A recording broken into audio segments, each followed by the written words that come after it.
Sì? Ah, ok. Va bene, possiamo iniziare il nostro culto. Anche tu che sei a casa, che possa vivere questa esperienza con il nostro Dio in modo molto intenso, l'esperienza con Lui nella Sua parola. Apriamo le nostre Bibbie, Matteo capitolo 6. Io vorrei condividere questo brano qua, iniziando questo culto con questa meditazione. Un testo che noi conosciamo, abbiamo tante volte a memoria, ma avere una conoscenza della parola e mettere in pratica è una strada lunga, no? E leggiamo Matteo 6, versetto 34. Non siate dunque in ansia per il domani, perché il domani si preoccuperà di se stesso. Bada ciascun giorno il suo affanno. Questo testo qua è praticamente la parte finale di questa condivisione che Gesù stava parlando lì, delle preoccupazioni con noi. Tante volte siamo tanto preoccupati con il domani. E Gesù stava insegnando, calma, non c'è di preoccuparti con domani. Domani è domani, viva la vita di oggi. Noi dobbiamo vivere il giorno di oggi con tanta intensità, con tanta gioia, con tanta ricchezza con il Signore. E quando arriverà il domani, sarà oggi per noi. 2 settimane fa stavo vedendo perché il popolo finlandese è il popolo più felice del mondo. Loro non fanno la correzione del verbo nel futuro, non esiste un futuro per loro. Loro non mai diranno domani lavorerò. Non esiste questo per quel popolo, perché loro dicono o domani è domani. E noi dobbiamo imparare anche con loro questo senso che dobbiamo vivere il giorno di oggi. E Gesù ci dà questo principio, è biblico, che possiamo vivere il culto di oggi come unico. Possiamo vivere il giorno di oggi come unico. E sarà così. Il giorno 7 di giugno non si ripeterà più. Perciò il domani tante volte toglie la nostra gioia, toglie il nostro sorriso. Il domani tante volte noi perdiamo di vivere il giorno di oggi. Non siate in ansia con domani. Viva il giorno di oggi. Ma Gesù stava parlando questo perché c'è il versetto numero 33. È qua che noi vogliamo vivere come cristiani. Cercate prima il regno e la giustizia di Dio e tutte queste cose vi saranno date in più. Quando noi cerchiamo il Signore e la sua giustizia, noi sappiamo che il Signore ci sostiene, ci protegge, ci fortifica, è con noi. Quando il nostro cuore è nel Signore, noi avremo tutto da Lui. Non avete ansia per il domani, neanche preoccupazione. Viva il giorno di oggi. E il culto di oggi, che sia un'esperienza viva per tutti noi. Amen? Nostro sguardo nel giorno di 7 giugno 2026, di oggi. Preghiamo. Chiudi i tuoi occhi. Possiamo pregare in questo momento. Pensa nel Signore, pensa in Dio, pensa nella tua storia. Se c'è qualcosa oggi che sta togliendo la tua gioia con le preoccupazioni, lascia davanti al Signore e cerca il Signore, la giustizia, perché tutte le altre cose ti saranno aggiunte. Il Signore vi darà. Grazie, oh Padre, perché la tua parola è viva. Grazie perché la tua parola è efficace. Grazie perché la tua parola ci dà consolo, conforto e sicurezza. Grazie, oh Padre, che possiamo meditare e sapere che questo brano ci fa vivere bene il giorno di oggi. In pace, in un'armonia con te e anche con i nostri fratelli e sorelle. Iniziare un culto come questo oggi, oh Padre, è un'esperienza unica che non si ripeterà. Ti ringrazio perché questo momento è unico nella nostra vita e sappiamo che domani sei tu che prenderai cura di noi, sei tu che ci fortificherai. Perciò oggi vogliamo cercarti prima, il tuo regno, la tua giustizia, la tua volontà. E che siamo adesso, Padre, qua pronti per aprire la nostra bocca e cantare, adorarti e vivere questa adorazione piena con te, oh Padre, con tanta gioia e con tanto sorriso. Grazie per questo momento, Padre, nel nome di Gesù. Amen, Signore. Amen. Possiamo stare in piedi? Tu hai già dato un abbraccio nelle persone vicino, lontano a te? Tu Tu já hai salutato le persone o no? Se non hai salutato, approfitta questo momento, dá un abbraccio, un sorriso, una parola dolce e possiamo iniziare questo culto con tanta gioia perché Dio è con noi, in mezzo a noi. Adoriamo, cantiamo e offriamo questo culto a Dio.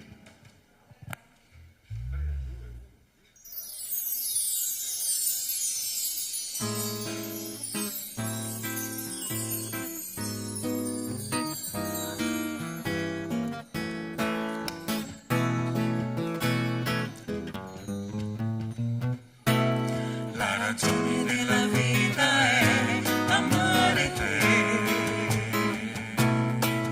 adorarti e servirti e lodarti a Dio. Una cosa che so a te, Signore, e quella cercherò, che dimori nella casa tua per sempre. Certo bene mi darai e benignità,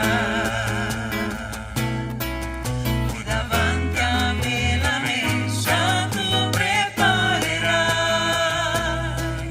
e con olio tu mi ungerai, ed io traboccherò, e per lunghi giorni nella casa tua vivrò, amare te, servire te, Signore, alza le mani e lodare il nome tuo.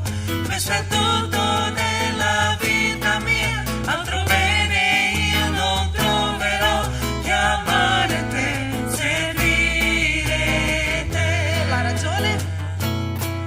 La ragione della vita è amare te, adorarti e servirti e lodarti a Dio. Una cosa che so a te, Signore, e quella cercherò, che dimori nella casa tua per sempre. Certo bene mi darai e benignità, poi davanti a me la mensa tu preparerai,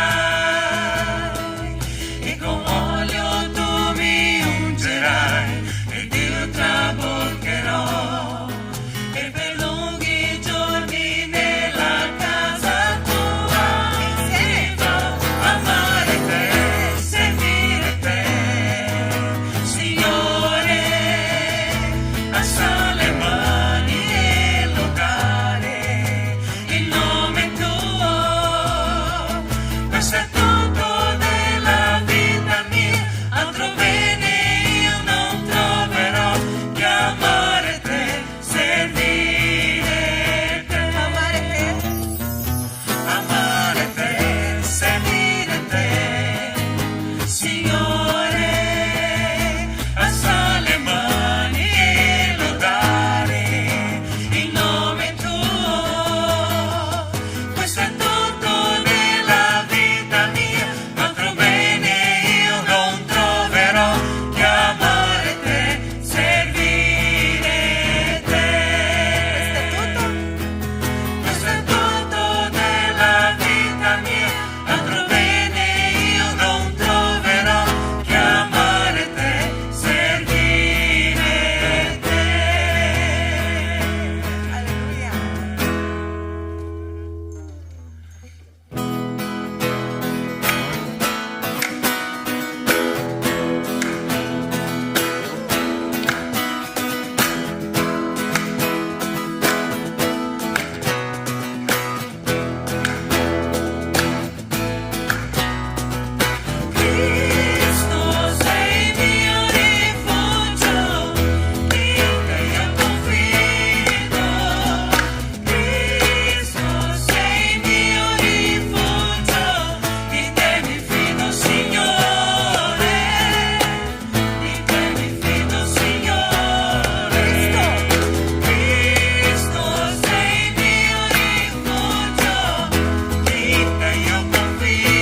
speranza.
Lodiamo il tuo nome, Signore, perché tu sei degno di ogni lode, di ogni onore. E noi come Chiesa siamo qui, Signore, a consegnare le nostre vite davanti al tuo altare. Possa, Signore, lavorare nel nostro cuore questa mattina e che noi possiamo, Signore, lasciare tutto ciò che è pesante, Signore, nelle tue spalle, Signore, e portare, Signore, quel peso e non portare più quel peso. Signore, consegniamo le nostre vite finché tu possa, Signore, trasformarci, Signore. Lodiamo il tuo nome, Signore. Riceve la nostra adorazione, Signore.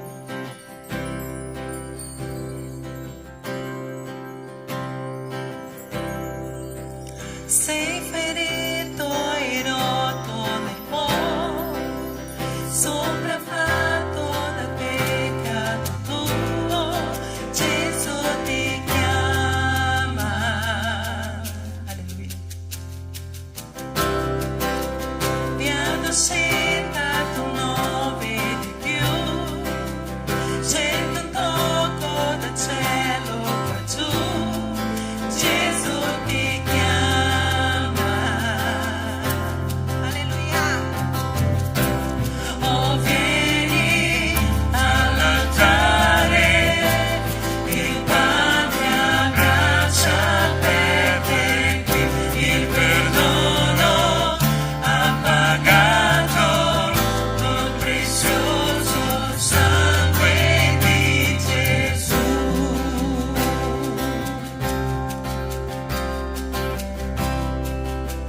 Lascia andare i rimpianti di noi, guarda avanti, c'è molto di più, Gesù ti chiama.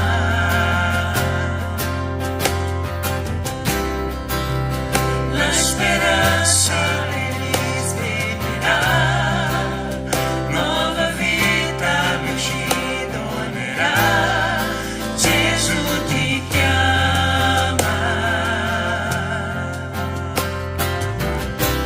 Oh, vieni all'altare, il Padre abbraccia per te qui, il perdono ha pagato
nonostante noi tante volte ci allontaniamo dal Signore e noi siamo presi per tutte le altre cose, il Signore è presente lì. Il Signore ci dà la mano ogni volta che noi abbiamo bisogno ed è lì ogni volta. Ed è la sua promessa, il suo nome, il Dio Emanuele. Tante volte non facciamo quello che dobbiamo fare e lasciamo il Signore per dopo. Ma la parola stamattina il pastore ha parlato, prima cosa la dobbiamo dare, è la nostra priorità, è la presenza del Signore. La lode e l'adorazione è la risposta di una settimana vissuta con il Signore, perché io voglio fare questo insieme ai miei fratelli. Io voglio lodare il tuo nome, Signore, insieme alla tua Chiesa, perché la tua Chiesa è chiamata a fare questo, è chiamata all'adorazione, è chiamata a proclamare il nome del Signore. E se tu non ti senti ancora, io non so, non conosco questo, fai una preghiera al Signore, chiudi i tuoi occhi e dici: Signore, io voglio sentire questa presenza dentro di me. Signore, io voglio essere consegnato a te, oh Padre. Voglio essere uno strumento davanti al tuo altare. E il Signore lavora nel nostro cuore.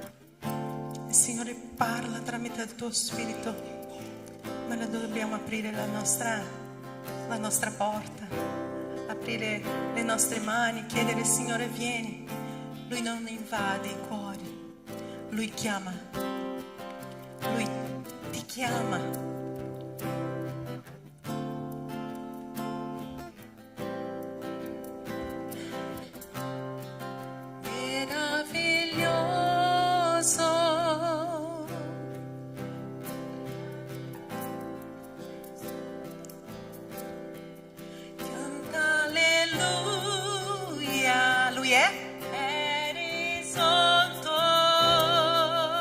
Salvatore, mio Salvatore, meraviglioso è, canta alleluia, eri sotto, mio Salvatore,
più forte. Oh, vieni all'altare, il Padre a braccia aperte, qui perdono ha pagato col prezioso sangue di Gesù.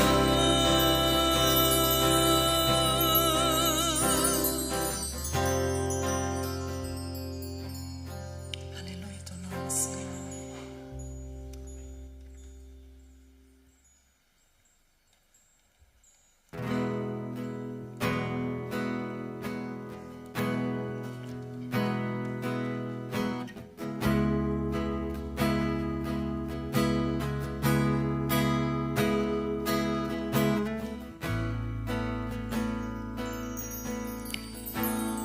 Cantiamo insieme.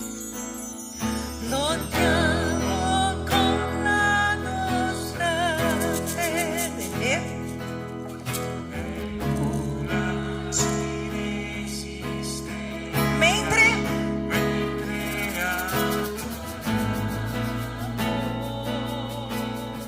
Alleluia teu nome, Senhor. Sulle tribolazioni,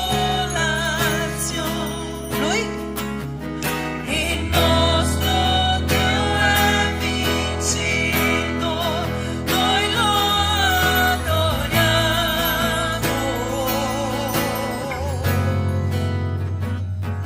Lui è Vittorioso sei, nella tempesta stai, tuo nome infallibile, i re crollano, tuo trono sempre sta, tuo nome mai cambierà.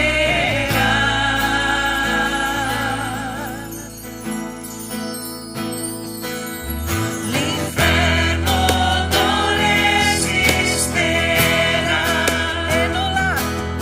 e nulla mai ci fermerà. Io ti adorerò.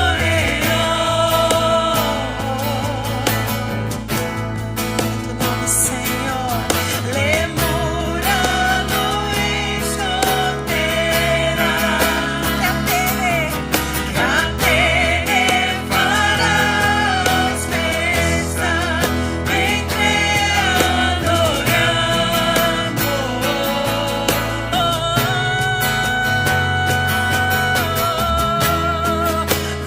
Vittorioso sei, nella tempesta stai, tuo nome infallibile, i regni crollano, tuo trono sempre sta, tuo nome mai cambierà,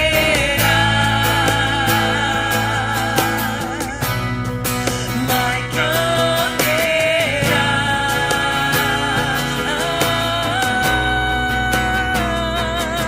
Come un dono, Impetuoso Dio potente sei, Dio grande sei, venga in cielo, noi proclamiamo Dio potente sei, Dio grande sei, come un dono, impetuoso Dio potente sei, Dio grande sei, venga in cielo, noi proclamiamo Dio potente sei, Dio grande come un dono, impetuoso Dio potente sei, Dio grande sei, venga in cielo, noi proclamiamo Dio potente sei, Dio grande sei, vittorioso sei, nella tempesta stai, tuo nome infallibile, i re crollano, tuo trono sempre sta, tuo nome mai cambierà. vitorioso.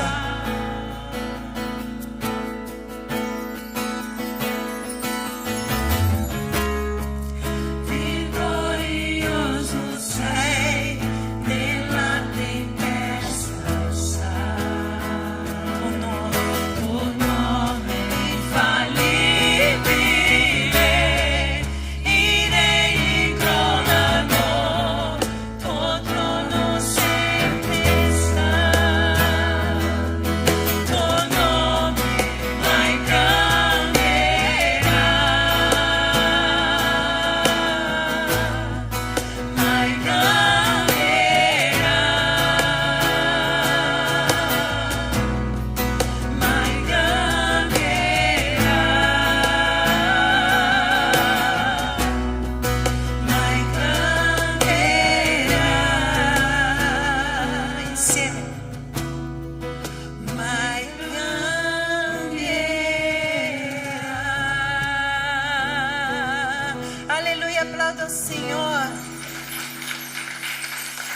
degno di lode, onore, potenza. Lodiamo il tuo nome, Signore. Ringraziamo, Signore, la tua bontà, la tua misericordia nella tua Chiesa, oh Padre. Usaci, Signore, davanti al tuo altare. Usa, Signore, come strumenti tuoi, oh Padre. Benedici, Signore, le nostre vite e portaci, Signore, la parola questa mattina che possa essere di trasformazione per noi, per le nostre vite. In nome di Gesù. Amen e amen. Potete sedere.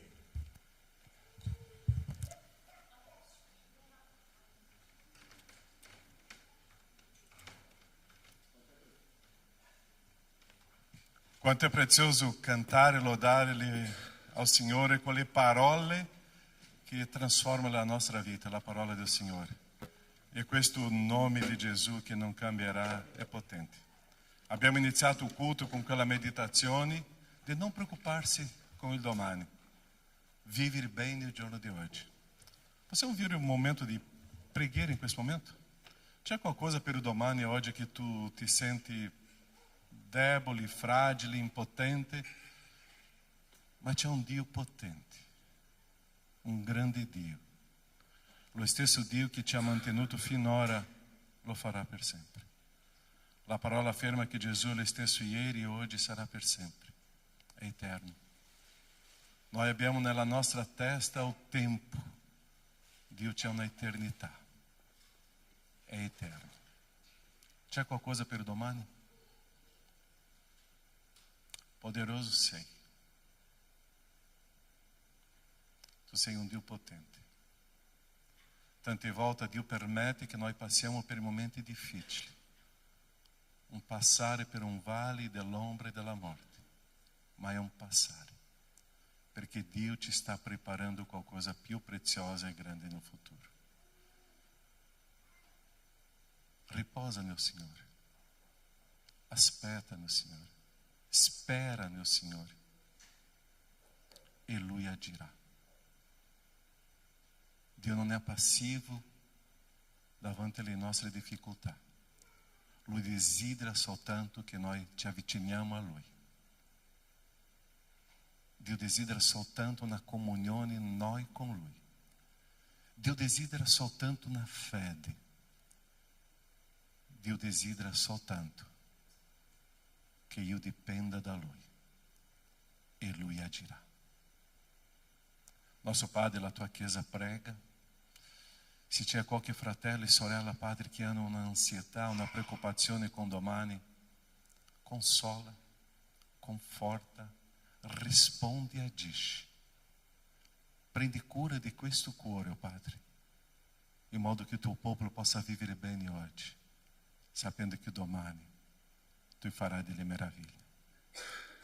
Che possiamo imparare a cercare prima il tuo reino, la tua giustizia e vivere l'esperienza che tu agirai e che possiamo testimoniare delle meraviglie che tu hai fatto.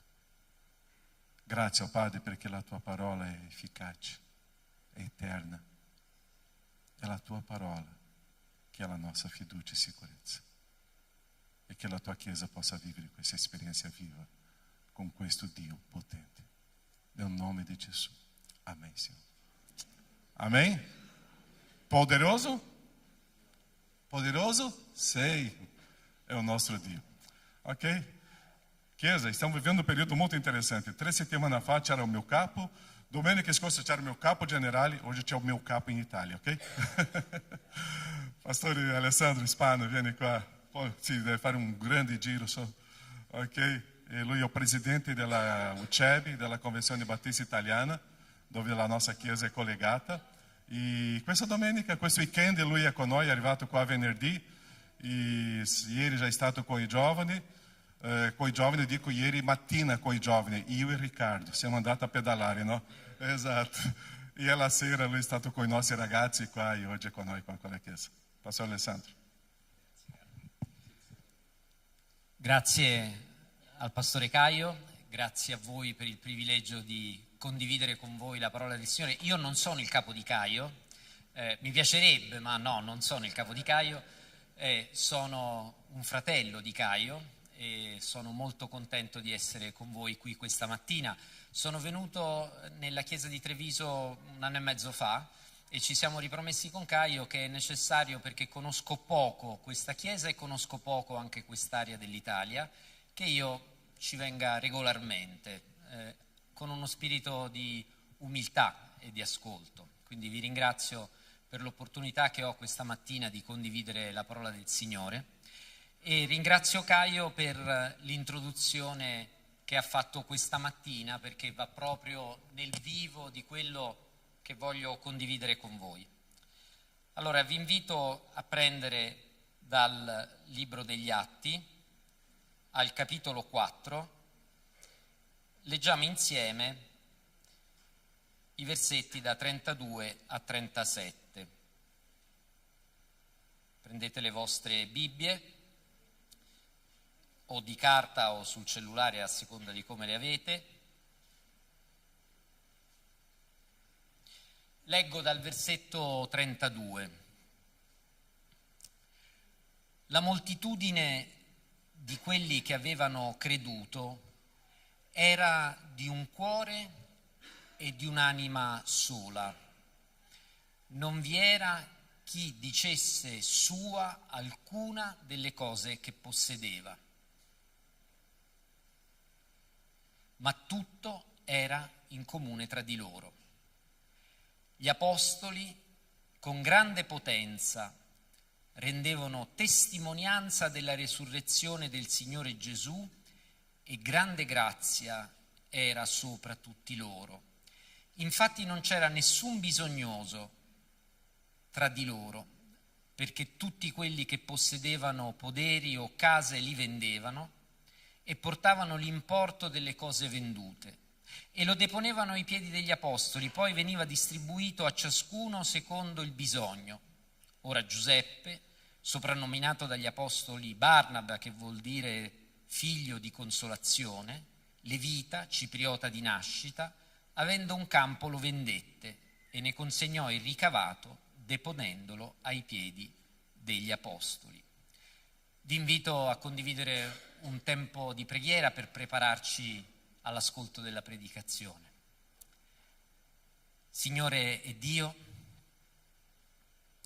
grazie per questo giorno, per questa domenica. E grazie, Signore, perché Tu con il Tuo Spirito ci hai fatto scegliere di essere qui, di mettere da parte questo tempo per ascoltare la Tua parola, per stare insieme come fratelli e come sorelle. Se qualcosa, Signore, ci divide da Te, se qualcosa ci divide dal nostro fratello, dalla nostra sorella, Signore, fa che lo riconosciamo e con il Tuo Santo Spirito togli ogni ostacolo che ci allontana da Te, da Gesù, dal nostro fratello e dalla nostra sorella. Ecco, benedici il nostro ascolto affinché la Tua parola trasformi la nostra vita, nel nome e per amore di Gesù. Amen. Dunque, care sorelle e cari fratelli, Gesù dice: chi ascolta voi, ascolta me. Chi respinge voi, respinge me. Queste parole ci danno coraggio. Queste parole non ci fanno sentire soli, ci fanno sempre sentire in compagnia del nostro Signore, Maestro e Salvatore Gesù. E allo stesso tempo queste parole, chi ascolta voi, ascolta me, ci confrontano, perché queste parole, ad esempio, mi domandano proprio a me: Sandro, il modo in cui tu vivi, il modo in cui tu esprimi la tua testimonianza, il modo con cui tu vivi la missione, rispecchia ed è in continuità con il modo con cui Gesù ha vissuto, con le parole che Gesù ha insegnato? Ecco, questa è la domanda che questa parola di Gesù, chi ascolta voi, ascolta me, propone a me questa mattina? Il libro degli Atti degli Apostoli, che è un libro che amiamo moltissimo nelle nostre chiese, racconta come lo Spirito di Dio guida i discepoli, gli apostoli, e faccia procedere la missione cristiana da Gerusalemme, che inizia, lo abbiamo detto ieri con i giovani, inizia dal cortile esterno del Tempio e poi prosegue per la Samaria e poi per la Giudea e poi si espande per tutto il mondo. Il libro degli Atti racconta questo, come lo Spirito di Dio fa procedere la missione cristiana. I versetti che vi ho letto, se avete le Bibbie davanti potete seguirmi, potete scorrere col vostro cellulare, seguono il racconto di una guarigione che gli apostoli hanno compiuto nel nome di Gesù. I discepoli che vi ho letto seguono il racconto della predicazione che gli apostoli fanno sulla resurrezione dai morti. Predicazione che mette nei guai degli apostoli, che infatti vengono imprigionati e poi, dopodiché, visto che non si trovava nulla di male in loro, vengono liberati. Ecco allora che la parola del Signore oggi ci dice: gli apostoli con grande potenza rendevano testimonianza della risurrezione di Gesù e una grande grazia era sopra tutti loro. Infatti non c'era nessun bisognoso tra di loro. Attenzione, il fatto che nella Chiesa cristiana non vi fosse alcun bisognoso è una testimonianza potente della risurrezione di Gesù. È una parola impegnativa questa. I credenti condividevano i propri beni e tutto veniva distribuito secondo il bisogno di ciascuno e questo testimoniava in modo potente la resurrezione di Gesù. Insomma, il modo con cui i cristiani vivevano insieme testimoniava la resurrezione di Gesù. Ecco la domanda, la seconda domanda che ci è posta questa mattina. La prima è: il modo in cui tu vivi, Sandro, prosegue il modo con cui Gesù ha vissuto? La seconda domanda che ci è posta questa mattina dalla parola di Dio è: il modo con cui noi viviamo insieme testimonia in modo potente la resurrezione di Gesù? Bene, storicamente noi non sappiamo se effettivamente le cose nella Chiesa di Gerusalemme andarono proprio così. Vi ricordate che già nel capitolo 2 e poi di nuovo al capitolo 4 del libro degli Atti si racconta che i credenti vendevano tutto e condividevano tutto affinché nessuno fosse nel bisogno. Le cose storicamente sono andate proprio così? Noi non lo sappiamo. Sappiamo certamente che l'Apostolo Paolo raccoglieva la colletta per i poveri di Gerusalemme. Non sappiamo, il Nuovo Testamento non ce lo dice, se poi la Chiesa di Gerusalemme si è dovuta organizzare in un altro modo. Tuttavia, oggi la parola di Dio dice una cosa chiara. La testimonianza della resurrezione di Gesù passa anche dal modo con cui amministriamo i nostri beni. Ecco, questa è la parola chiara che è detta questa mattina.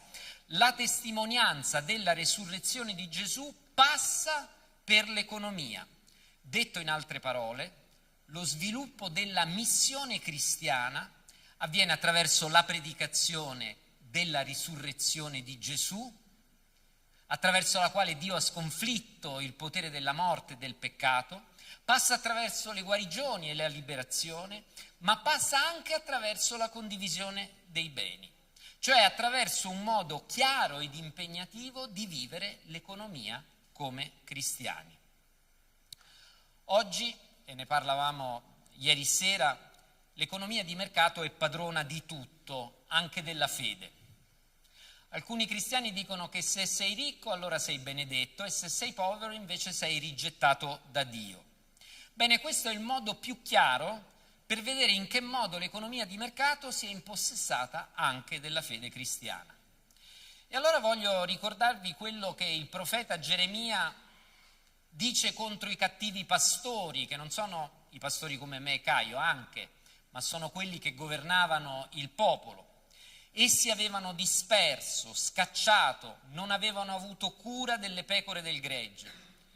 E il profeta Geremia è molto severo e pronuncia parole molto dure contro i profeti e i sacerdoti empi, contro i profeti che profetizzano nel nome di Baal, cioè una divinità idolatrica, e contro i sacerdoti di Gerusalemme che commettono, sto citando, adulteri, agiscono con ipocrisia, rafforzano la mano ai malfattori, al punto che nessuno si converte dalla sua malvagità. Oggi le parole del profeta Geremia sono la parola di Dio che è pronunciata contro tutti coloro che fanno del denaro e del possesso il proprio idolo, il proprio Baal. Oggi la parola di Dio è pronunciata contro tutti coloro che sono adulteri perché dicono di affidarsi, come ci ha insegnato Caio questa mattina, a Dio, ma in effetti pensano spinti unicamente dal Dio denaro e per questo nessuno si converte dalla sua malvagità che scaccia i più poveri e i più deboli. Oggi la parola di Dio ci dà 4 indicazioni e ci dice che la fede cristiana deve piegare a sé l'economia. La fede cristiana deve piegare a sé l'economia. Perché noi, come ci ha insegnato Caio questa mattina, dobbiamo cercare il regno e la giustizia di Dio. Dunque noi dobbiamo praticare l'economia del regno di Dio. Il Nuovo Testamento nel suo insieme condanna la discriminazione tra ricchi e poveri, promuove la condivisione concreta dei beni con chi è in difficoltà e il Nuovo Testamento nel suo insieme considera la cura delle persone povere come parte essenziale del discepolato cristiano. Vi ricordate la parabola di Gesù dell'uomo ricco e di Lazzaro? Ci ritorneremo, ma intanto se avete le Bibbie potete andare al capitolo 16 di Luca. E allora voglio condividere con voi 4 indicazioni che la parola del Signore oggi ci dà su il modo cristiano di vivere l'economia, che è uno dei modi con i quali procede la missione cristiana nel mondo. Prima indicazione: i cristiani e le cristiane devono pensare in termini economici. C'era una battuta che si diceva molto tempo fa, che noi come cristiani ci predichiamo, ci battezziamo e scendiamo nelle acque sempre con il portafoglio in alto, in modo tale che sono battezzato tutto tranne il portafoglio. Invece la necessità è battezzarci tutti. Ma oltre a questo io ritengo che i cristiani e le cristiane non devono essere degli sprovveduti. Noi non dobbiamo essere persone che non si occupano di economia, perché dell'economia se ne occupano gli altri. Al contrario, noi dobbiamo occuparci molto seriamente di economia, come fa giustamente il vostro tesoriere, la dobbiamo capire e dobbiamo fare delle proposte molto concrete e molto pratiche per vivere e praticare l'economia del regno di Dio. Con il denaro dobbiamo averci a che fare e Gesù ha detto che dobbiamo usare il denaro in modo accorto e intelligente. Dobbiamo fare la spesa, dobbiamo pagare le bollette, dobbiamo pagare un mutuo e dobbiamo assicurare una vita libera e dignitosa a noi stessi, alle persone che noi amiamo e delle quali dobbiamo prenderci cura. Dunque, e Gesù lo dice sempre al capitolo 16 del Vangelo di Luca, dobbiamo usare il denaro bene e in modo intelligente. Questa è la prima indicazione che la parola del Signore ci dà questa mattina. Seconda indicazione: dobbiamo usare il denaro, dobbiamo sapere usare il denaro, ma la ricchezza per la Bibbia, per il Nuovo Testamento, è un problema. Gesù dice: guai a voi ricchi, perché avete già la vostra consolazione. guai a voi che ora siete sazi perché avrete fame. E ai farisei che amavano il denaro Gesù dice: voi vi proclamate giusti davanti agli uomini, ma Dio conosce i vostri cuori, perché quello che è eccelso davanti agli uomini è abominevole davanti a Dio. Tutte parole durissime con le quali facciamo fatica a venire a patti. Negli ultimi 40 anni una quota molto molto piccola di popolazione mondiale, una classe di super ricchi, ha preso il controllo della finanza, della politica e più recentemente di intelligenza artificiale. Questa parte piccolissima di popolazione ha spazzato via l'idea che vi possa essere uguaglianza e che vi possano essere delle politiche che ridistribuiscano la ricchezza, e lo ha fatto togliendo ogni limite che frena l'accumulo esagerato di ricchezza e togliendo ogni limite alla speculazione finanziaria, per cui divento ricco non perché lavoro, ma perché faccio girare il denaro. La parola di Dio oggi ci insegna che il denaro serve, ma l'amore per il denaro è la radice di ogni specie di male. 1 Timoteo 6,10. La terza indicazione è: investiamo sul nostro prossimo, perché l'investimento sul nostro prossimo è l'investimento sul nostro futuro e sul nostro futuro comune. E allora torniamo alla parabola dell'uomo ricco e di Lazzaro. Prendetela, capitolo 16 di Luca, i versetti da 19 a 31. Prendetevi qualche minuto perché vorrei che l'aveste di fronte, così potete seguirmi leggendo la Bibbia, e se dico delle sciocchezze giustamente me lo dovete dire. Ce l'avete? Ci siete? Ok. Allora, Lazzaro e l'uomo ricco condividono la medesima condizione umana. Entrambi muoiono. Il ricco è un uomo che ha vissuto nel lusso in modo eccessivo, che ha ostentato la propria ricchezza e che non ha mai voluto vedere i poveri, neppure colui che stava alla sua porta. Lazzaro ha vissuto come un uomo abbandonato davanti alla porta del ricco. Ha sperato di potersi sfamare con le briciole che cadevano dalla tavola dell'uomo ricco. Nessuno lo guarda né si accorge di lui, e c'è questa scena che è straziante: solo i cani randagi, passandogli accanto, gli leccano le ferite. Solo i cani randagi si prendono cura di lui. Pensate, i cani insieme ai maiali nel Nuovo Testamento sono considerati gli animali impuri. Eppure Gesù dice che costui, cioè Lazzaro, a differenza del ricco, ha un nome.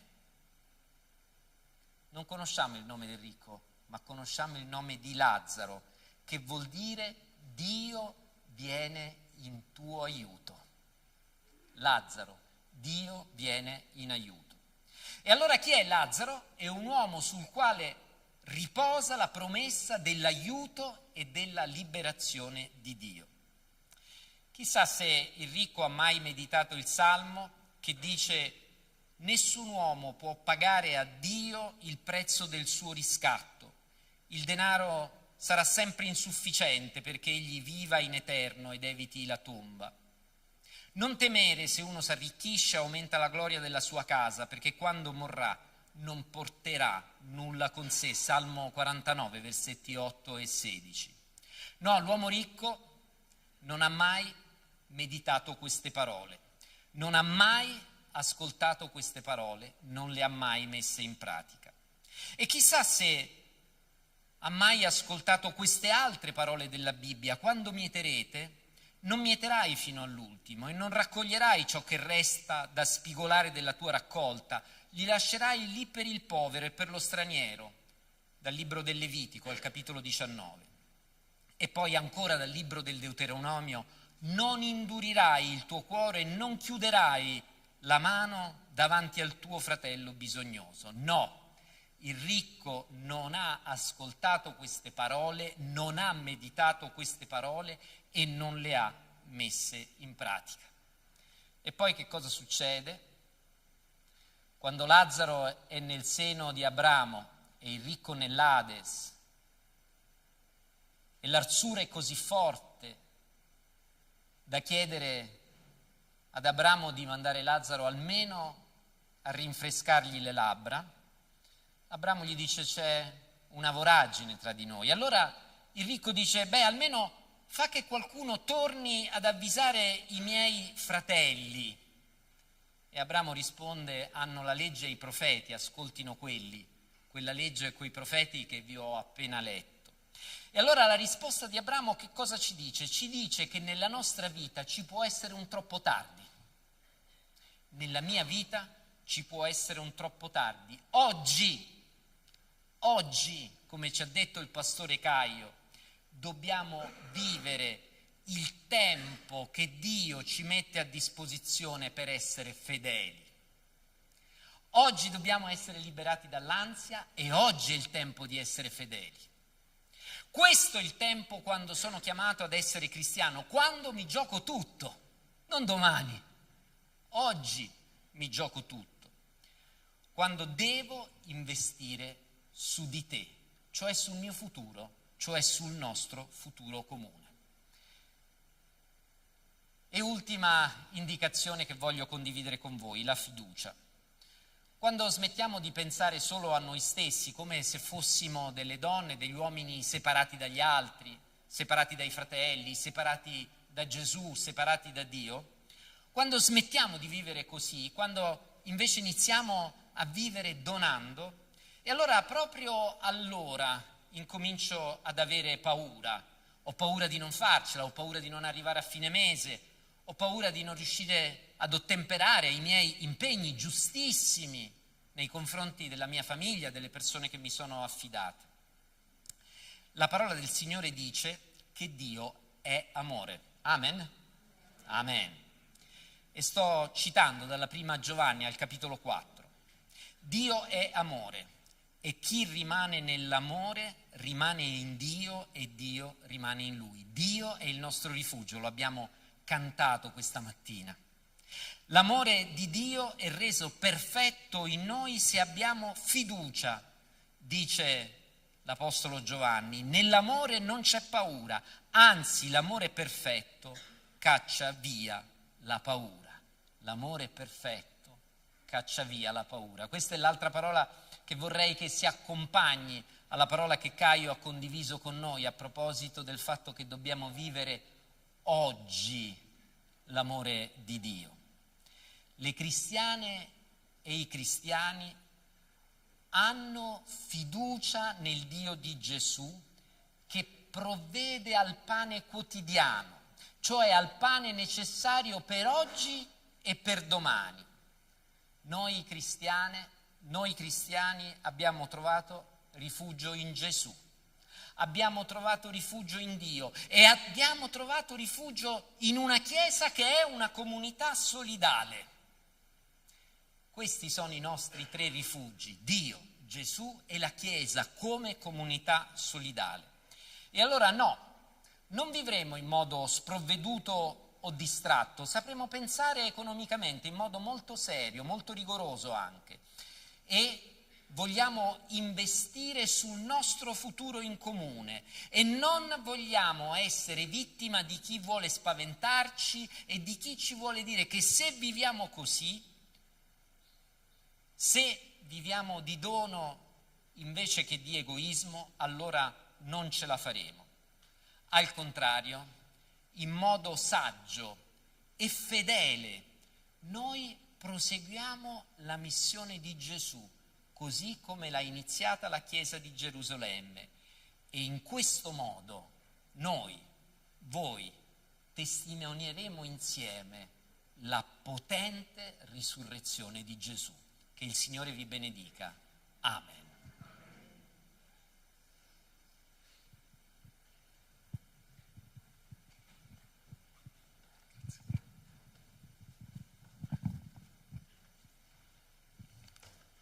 Amém? In questo momento staremo celebrando un fatto che cambiò la nostra storia. È la cena del Signore. Così la cena del Signore ci fa ricordare o quanto è prezioso quello che Gesù fece per noi, quello che Dio fece per noi. Così, diacono, já posso prendere i vassoi? Nós staremo cantando, oppure se tu vuoi ascoltare una canzone, ma che tu possa meditare nel tuo cuore. La cena do Senhor é per non dimenticare. La cena do Senhor é que eu possa sempre ricordar-me. Se Dio ha dato suo figlio Gesù, o quanto può fare per me. Quello che è più prezioso è stato donato per noi, che è Gesù. E adesso nós estaremo prendendo o pane, il cálice, estaremo ricordando um sacrifício, um corpo, estaremo ricordando um sacrifício, um sangue puro, senza peccato. Estaremo ricordando la preziosità di quel momento. Così la cena do Signore è per non dimenticare il grande amore di Dio e la celebrazione della conquista e della vittoria. Così se tu credi in Gesù come Signore e tuo Salvatore, se tu hai consegnato la tua vita a Gesù, prendi o pane, prendi o cálice e che noi possiamo celebrare come Chiesa assieme questo momento. E così possiamo vivere questa esperienza unica. Staremo celebrando la cena del Signore adesso. Cantiamo, ascoltiamo, potete consegnare.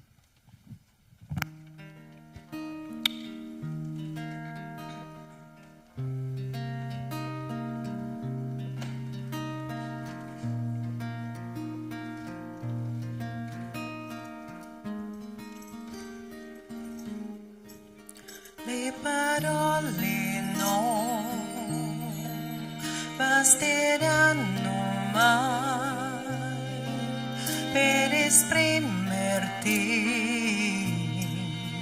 gratitudine. Questo canto mio certo finirà, mentre tu, mio Dio, mai una fine avrà. Le mie mani alzerò e loderò ancora te, perché ciò che ho è un alleluia, alleluia. Sarà poco ma so che il meglio da offrire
C'è qualcuno che non ha ricevuto calice o pane, che vuole celebrare la cena del Signore? Io.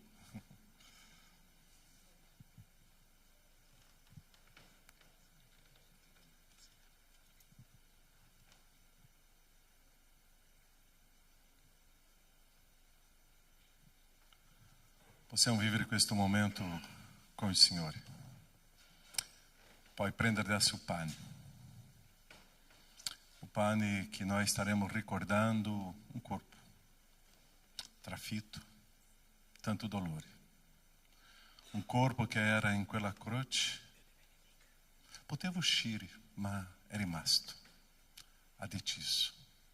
È l'amore. È rimasto perché ti ama. Se noi cerchiamo una prova d'amore è guardare quella croce e quello corpo, perché è stata una decisione di obbedienza al Padre e di un amore per noi. E quello che staremo facendo adesso è ricordare questo, vivere questa esperienza. Mangiamo questo pane assieme e ricordiamo questo corpo.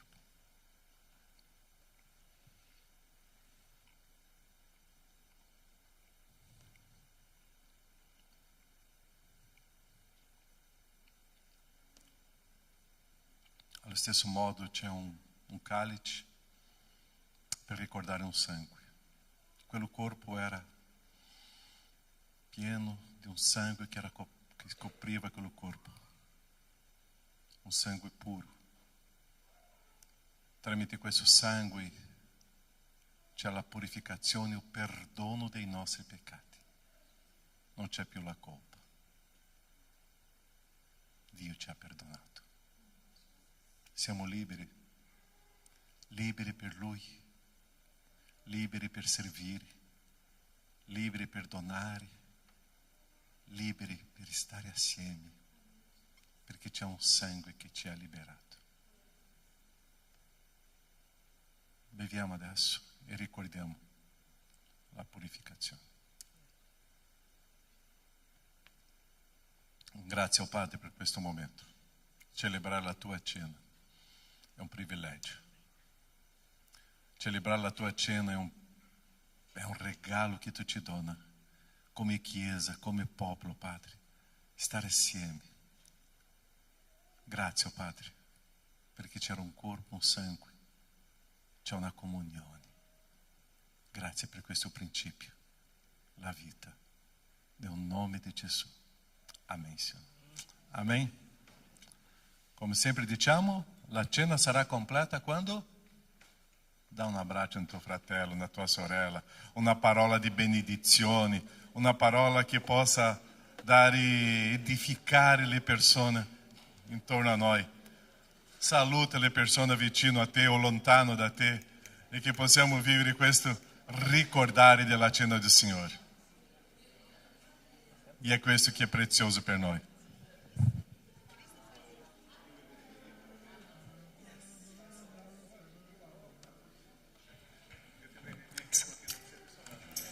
Cristo sei il mio rifugio.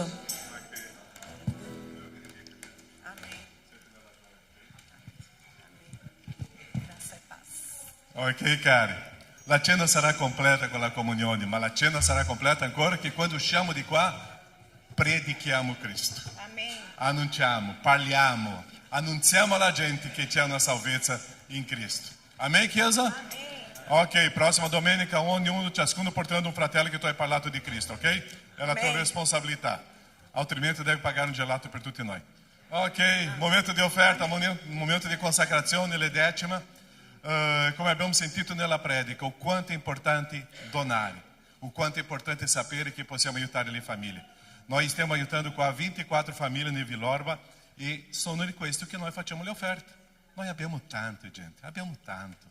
Tutti noi qua stiamo molto bene, perciò noi dobbiamo condividere. E faremo questo, offerta, decima, è la opera del Signore. Salva Danaio all'offerta missionaria e il caso Vilazio è qua, è per la opera che facciamo nel Veneto, ok? In Italia. Cantiamo, adoriamo e offriamo con gioia. Ok, 2, 3, 1.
questo momento di offerta, di consacrazione, oh Padre, quanto siamo liberi per donare e per servire. Grazie alla tua Chiesa, Padre, la fedeltà del tuo popolo, la responsabilità e che possiamo vivere una vita di consacrazione a te. Sei tu il nostro grande Dio e grazie per questo momento, nel nome di Gesù. Amen, Signore. Potete accomodarvi, ci sono qualche avvisi qua. Ok, se non fai parte di un piccolo gruppo, per favore puoi parlare con me e possiamo inserirti in un gruppo. Stiamo con dei gruppi molto, molto cari qua nella nostra comunità, ok? Non dimenticare appoggio sociale, qualche informazione, c'è lì una scatola. Tu já hai pensato, ogni volta che tu vieni in chiesa porta un chilo di pasta, una scatoletta di tonno, qualche dentifricio? Tu non potete immaginare o quanto questo si diventa utile. Se ogni persona porta una cosa, noi possiamo aiutare tante famiglie, ok? Ci sono lì le scatole e aiutarci, ok? Campeggio bambini fine agosto, inizio di settembre, ok? Fate l'iscrizione del vostro figlio. E le donne, per favore, le donne. Già hai fatto l'iscrizione del tuo marito per il convegno di... Ah, tu vai parlare? Le donne, já hai fatto l'iscrizione del tuo marito per il convegno degli uomini? È le donne che devono inviare, non dimenticare, ok? Quel weekend il marito non può stare dentro di casa, è a Verona, ok? Peschiera del Garda. Ci sono i dolci per i bambini lì? Dolci per i bambini per aiutare questo campeggio, ok? Non dimenticare, c'è un invito per un matrimonio. In Puglia, sarà lì proprio al Gargano. La Franciani Pasquale ha invitato tutta la chiesa, così se volete venire, dare il nome a Franciani Pasquale, che noi possiamo dare una grande gioia a loro, ok? Jacqueline. L'invito del campeggio dei bambini non può essere così. Bisogna spiegare. Allora, noi nell'anno di 2024 noi abbiamo iniziato un progetto di crescita spirituale con i bambini. Noi abbiamo iniziato con il Ministero Agape Kids e abbiamo fatto la mia identità in Cristo.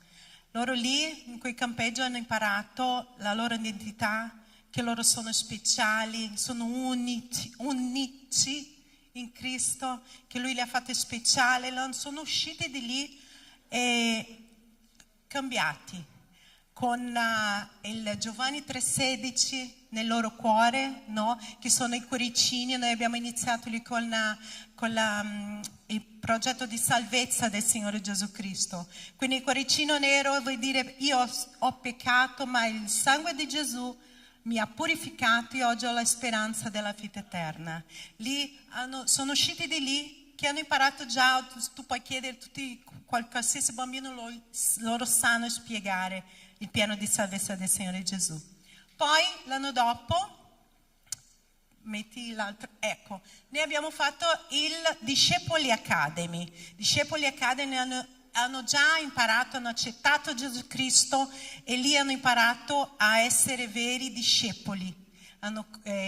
Loro hanno conosciuto i discepoli di Gesù, le loro caratteristiche, come il Signore li hanno scelti per fare la loro missione. Quindi lì hanno imparato tutto questo, sono usciti di lì con il distintivo, tutto quanto. Io sono un discepolo di Cristo Gesù. E quest'anno, è la continuazione. Sono discepoli di Gesù e adesso inizieranno e conosceranno la missione. La missione, Matteo 28,19, andate per il mondo e predicate il Vangelo a ogni creatura, battezzandoli in nome del Padre, del Figlio e dello Spirito Santo. Quindi questo è un progetto che noi dobbiamo fare quest'anno con i bambini. Sono più o meno 35, no? Pastore, 35 posti. Anche un po' di più, dai, un po' di più. E quindi noi vogliamo la vostra collaborazione. Chi ha il bambino da 6 a 14? Qua alza la mano. Bambini da 6 a 14. Solo questo? 1, 2? Basta? Basta? E siamo tutti in vacanza oggi. Quindi, allora, noi uscendo da qua, noi avremo il blocchetto. Siccome c'è stato un aumento un po' significativo, noi abbiamo fatto un blocchetto Vero? Abbiamo fatto un blocchetto e chi ha interesse di fare l'iscrizione del bambino c'è lì, noi daremo tutte le informazioni. Il campeggio sarà dal 31 agosto fino a 5 settembre. I bambini sono a casa, in quel periodo lì si preparano per la scuola. Poi c'è una novità, Pastore Caio. Chi non ha il bambino, ho visto che ci sono tanti qua che non hanno i bambini. Quest'anno noi abbiamo il genitore sponsor. Tutti, wow! Il genitore sponsor ha la possibilità e l'opportunità di portare un bambino che ha un po' di difficoltà al campeggio.